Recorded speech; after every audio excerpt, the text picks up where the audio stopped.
The students, here we are with 2.3. We'll review some of the things you learned in Algebra 2 and Pre-Calc about polynomial and synthetic division.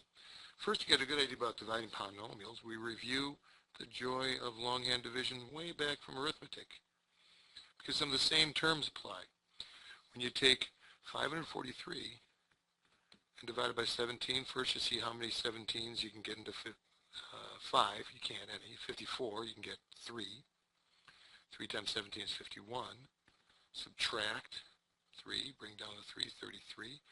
Can't quite get 2, so we're only getting 1 there. 17. It's number 31 and 16/17 as your final answer. Now let's compare with what we do then with division algorithms with polynomials. See, we've got the same type of ideas here, where you have a dividend, a divisor, which is 17, and a quotient. But now, instead of just being numbers, these are all algebraic polynomials. Let's try practicing one of these, using our little algorithm up here. That is, we're going to put x squared minus x minus 3 on the left, and then divide by this. And I'm going to put these in order, with the highest degree term first, x to the 4th plus 5x cubed. I'm going to make room for a 0x squared plus a negative 20x plus negative 16. Negative 16.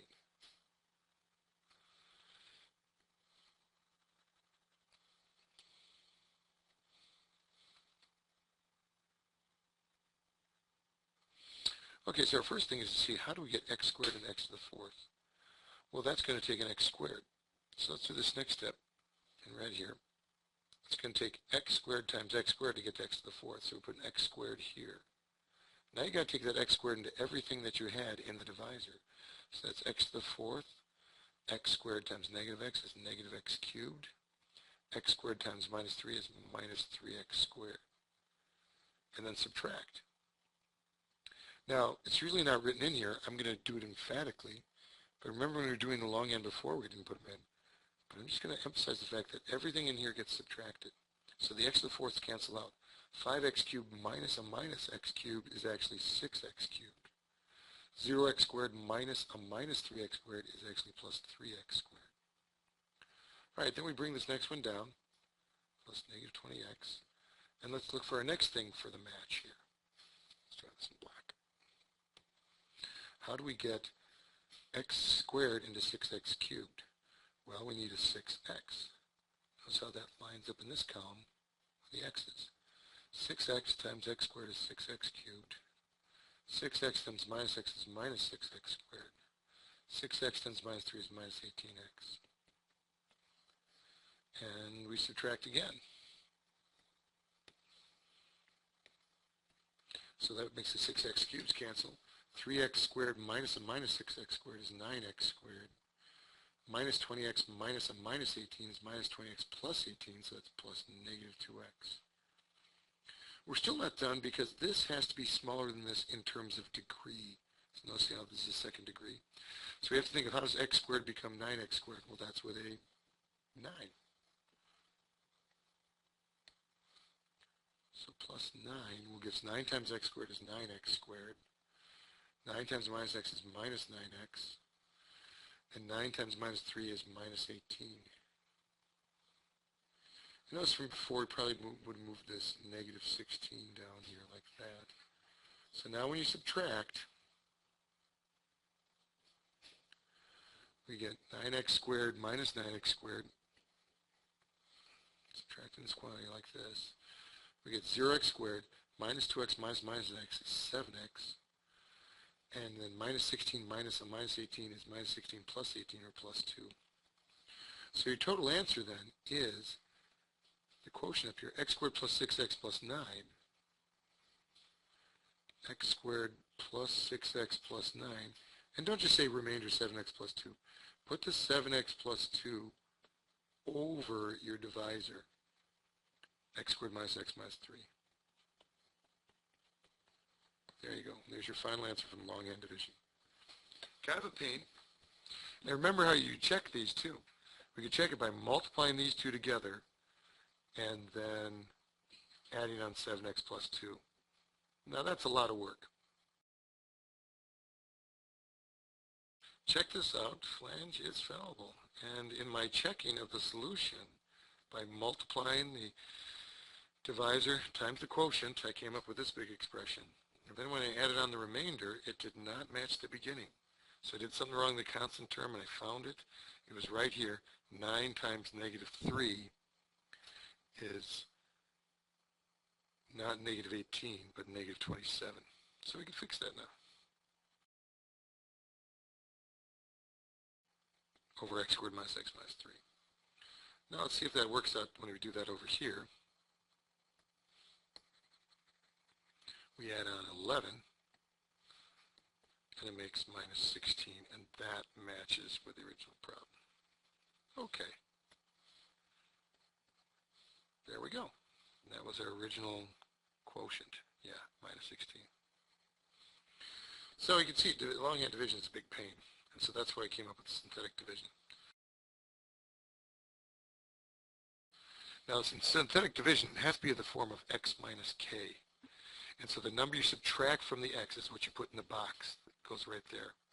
So we start by putting 6 in the box. I usually just put the box like that. They make a big thing like that, and they make a long line like this. And then all the coefficients. 3, negative 16, 0, negative 72. Notice they skipped the x here. Then you just bring the 3 down, then multiply by the number of the box. See this a to ka. Multiply by the number in the box. So that's 18. This is 2. 2 times 6 is 12. Add them up, you get 12. 12 times 6 is 72. Add them up, we get 0. So it turns out that this factored in there nicely. And you get for your answer 3x squared minus 2x plus 12 plus no remainder over x minus 6, or just 3x squared minus 2x plus 12.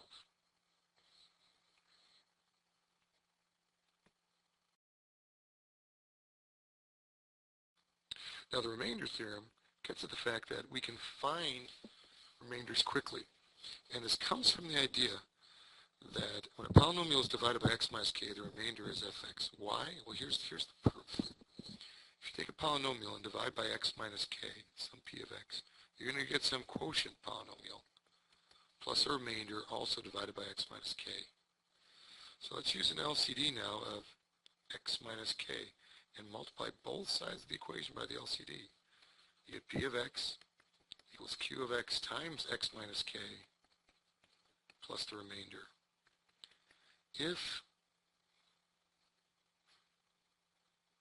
And so that remainder is what you get when you divide p of x or f of x by x minus k. If x equals k,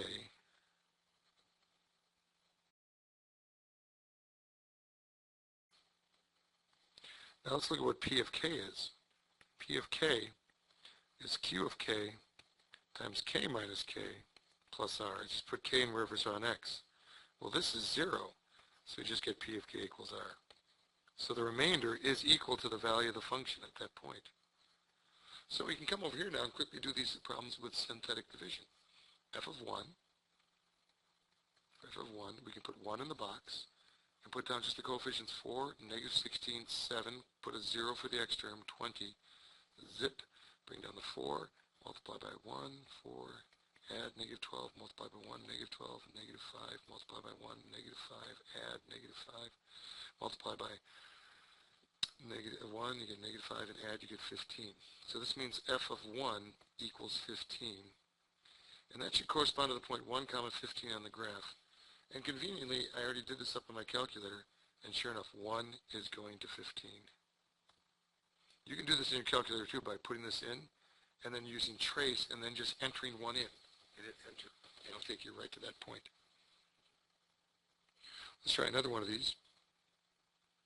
Find f of negative 2. Jot down the coefficients again. 4, negative 16, 7, 0, 20. Zip. Bring down the 4. Multiply by the number in the box and add. Multiply by the number in the box, 48, and add, 55. multiply by the number in the box, negative 110, and add negative 110. Multiply by the number in the box, 220, and add 240. So by my calculations, negative 2 goes to 240. That is f of negative 2 equals 240. Let's see if that's what we got in the big picture. Negative 2 went to 240. We can check the others in class. Now, the factor theorem is an extension of the remainder theorem. If your remainder is 0, then it factors in and goes in evenly. We're going to try this on this problem here. We're told that x equals 2 is one of the roots here. First, we're going to verify it. Put 2 in the box. 1, 0, negative 7, 6. Remember, you have to have 1 for every possible power of x. Bring down the 1, multiply by 2, and add. Multiply by 2, and add. Multiply by 2, and add. And sure enough, that means that x equals 2 is a root. Further, it means that x minus 2 is a factor. And we can continue factoring this by looking at the depressed equation. This is x squared plus 2x minus 3 equals 0, which factors into x plus 3 times x minus 1. So we get x equals negative 3 and x equals 1. And there's two things we get out of this then. We can say that all the roots are the one we're given 2 plus the one we found from the depressed equations. And if we want to factor the whole thing, we know that x minus 2 is a factor. And also we have the factoring here of x plus 3 and x minus 1. Synthetic division is so handy. Now sometimes you're given 2 factors, 2 roots. Let's see how this is going to work out. We take negative 2 as a first root, because if x plus 2 equals 0, if x plus 2 is a factor, that means x plus 2 equals 0, that means x equals negative 2. That's why you have to write it as what is being subtracted from the x. That's what goes in the box. So we try a negative 2, 8, negative 14, negative 71, negative 10, and 24. Zip. Bring down the 8, multiply by negative 2, negative 16, we get negative 30. Multiply and we get 60, that makes negative 11. 22 makes 12. Negative 24, 0. There you go, it works. But here's the key thing. Use the depressed equation now, and now we're going to put 4 in the box. Bring down the 8, multiply by 4 is 32, 2, 8, negative 3, negative 12. Bazinga. Look at that. They both work. Now what that means is we've got a depressed equation, a doubly depressed equation. It's kind of like you. If you misbehave, the parents are going to take away your driver's license and ground you. And you become doubly depressed. So stay on the straight and narrow, kids. Doubly depressed, we're down to 8x squared plus 2x minus 3 equals 0. I wonder if that factors. Let's try a few things. How about 2x and 4x, and then put the 3 somewhere? 12, yeah, minus 1. 12x minus 2x is, no, 12x minus 2x is 10x, though. That did not work at all. The other way. 2x plus 1, 4x minus 3, that's 4x minus 3. Oh, we're so close. Make this a plus and make this a minus. Now we got minus 4x plus 6x is plus 2x. There's the minus 3, there's the x. So we can get the other roots then. We've got it fully factored if we want it. And we can get the other roots. So the roots are x equals a half, x equals negative 3/4, and also from before, we had x equals negative 2 and x equals 4. Okay? Flange out.